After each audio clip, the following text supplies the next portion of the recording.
Labadiena, ar čia sarkomų centras? Labadiena, taip, čia yra Kauno klinikų sarkomų centras.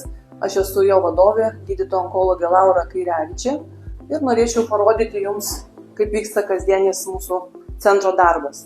Koks jūsų centro tikslas? Centro tikslas yra diagnozuoti ir gydyti retas ligas, tai yra sarkomas. Kiek pacientų prižiūrima jūsų centre? Per metus diagnozuojama panašiai apie 80-90 pacientų.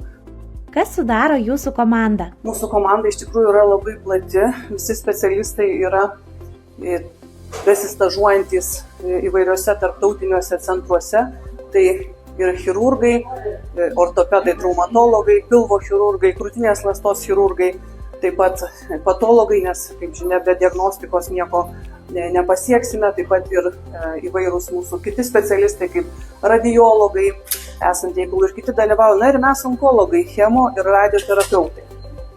Kokią naudą centras daro visuomenei? Siekiame diagnozuoti itin retas ir piktas ligas ir gydyti jas individualizuodami gydymą. Pagrindinis centro ateities tikslas? Plėsti chirurginių operacijų apimtis, pritaikyti naujas technologijas, spindulinės terapijos, chemoterapijos ir kitos sisteminio gydymo srityse. Nuoširdžiai dėkoju už pokalbį. Viso geriausio. Ačiū Jums labai. Viso.